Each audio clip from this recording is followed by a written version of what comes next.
So now you've listened to the episodes, you've gotten a better understanding of account-based marketing, account-based selling, and now you're thinking about going about implementing it. Before you do that, I want to make sure you don't make this mistake. And on this episode, we're going to talk to you about some of the things that you need to ensure that you do so that you don't fall into a trap or become less effective in your account-based marketing strategy.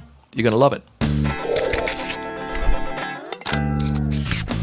Hey, everyone. Welcome to another great episode of the Sales Evangelist podcast. I'm your host, Mr. Donald C. Kelly,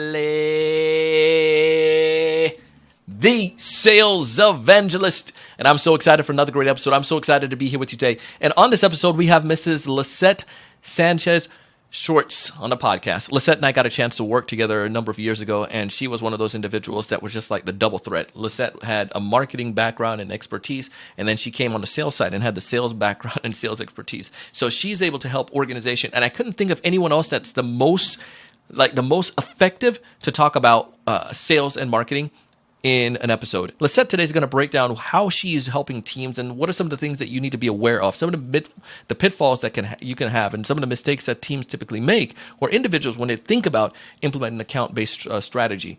Before you dive into this episode, though, I ask you, if you found value in any of our content, please go ahead and subscribe, leave us a rating and review. It would be greatly appreciated. And share this episode with someone on your team. Tell your marketing folks so that they can listen to it as well, or share with some other folks who are selling.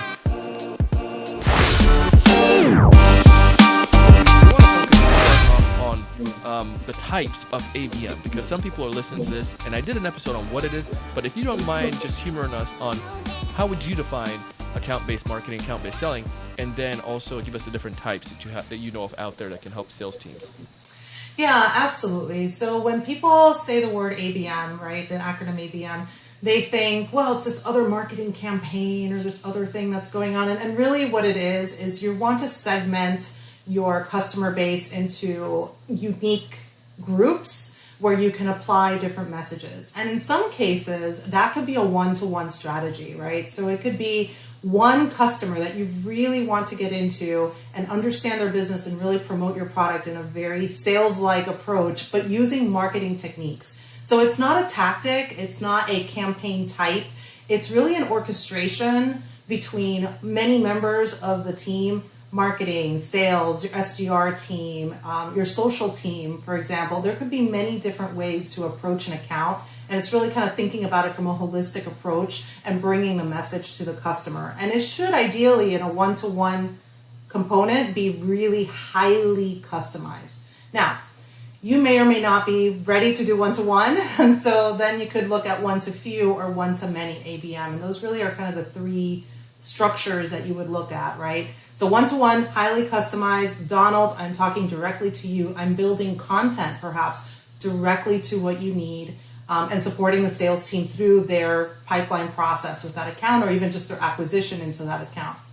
One-to-few could be persona-based. So there's many different ways of doing it. You can do it by industry, persona, many different ways. You can even do it by how they buy, right? So are they buying centrally through like one main area? In that case, that would be a different type of strategy than if they're a decentralized organization where they may buy your product in many different departments or many different areas. And so you have to think of these things. So ABM is much more a strategy than it is a marketing tactic. It uses every single marketing tactic available.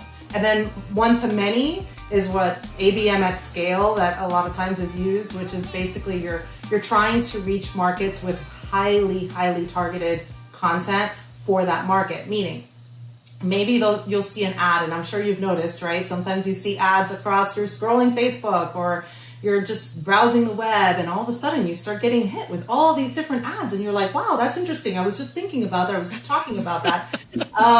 That's part also of that retargeting strategy that we use a lot in ABM. That strategy itself is not ABM, but it can be used by ABM to really get to the customer that you're hoping to. Chat about this too. So my organization, let's just say we service clients, enterprise, and our company is maybe a mid-market size. We're middle of the pack, so to speak.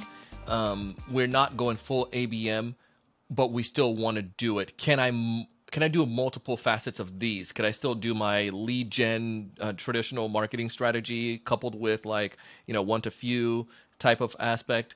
And if so, how do I best execute that? Yeah, I mean, first of all, ABM has to be a partnership with sales, right?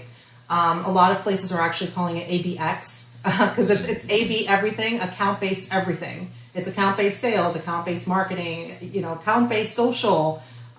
There's so many different ways to think about ABX in a way. But what I would say is don't try to boil the ocean, right?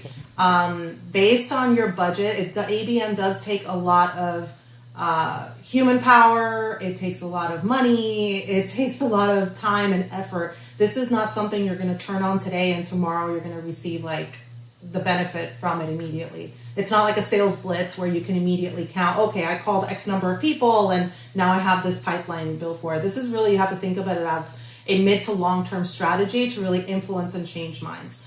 Just having a conversation with the team about how do we get to long-term influence certain people that they haven't, for whatever reason, they haven't responded to us. In some cases, some accounts may be marketing suppressed, meaning so many people have unsubscribed to the emails and everything else into your events, and they're just not coming back at you. So this is a great idea to try to approach them with some ABM strategies. That's another way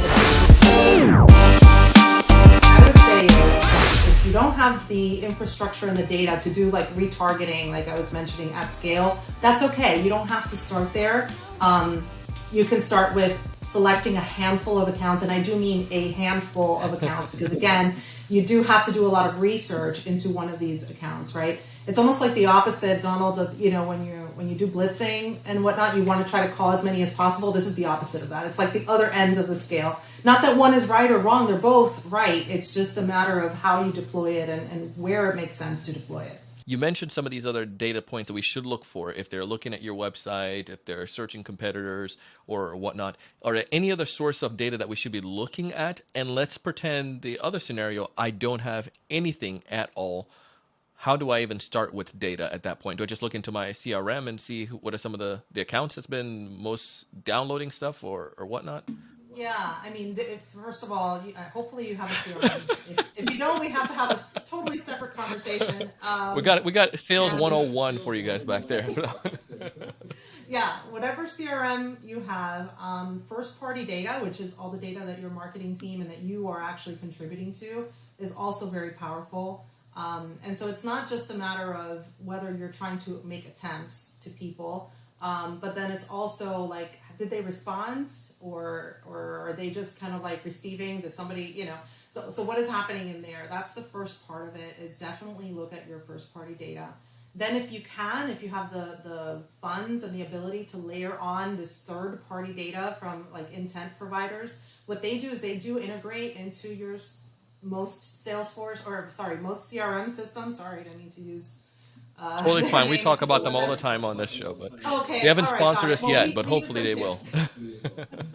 we use them too. So they integrate into these different CRM systems, and they then pull in your first party data and build the model with it.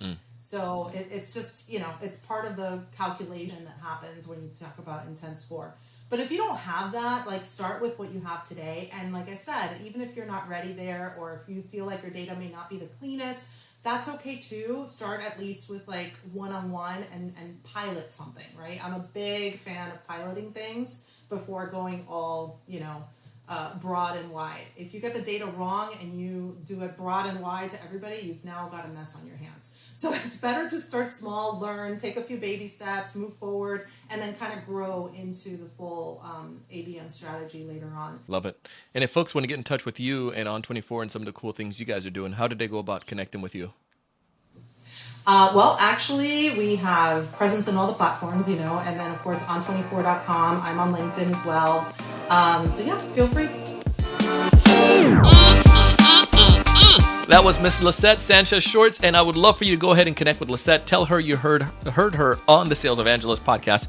So anyways, check out our sponsors as well. They offer a great value add to you as a sales rep, and they offer, just like great information. So check out their content, check out some of the offerings they're giving you, and see how you can apply it to your sales effort and improve. As always, I want you to thrive. I want you to succeed. I want you to find more of your ideal customers. I want you to know what to say when you reach out to them. I want you to close more deals.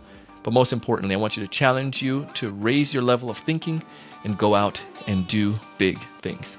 Thanks so much for watching. Hey, thanks so much for taking the time to watch this video today. If you enjoyed the content, I ask you to go ahead and hit that like button, that thumbs up at the bottom right-hand corner. Also, to make sure to subscribe if you haven't done so already.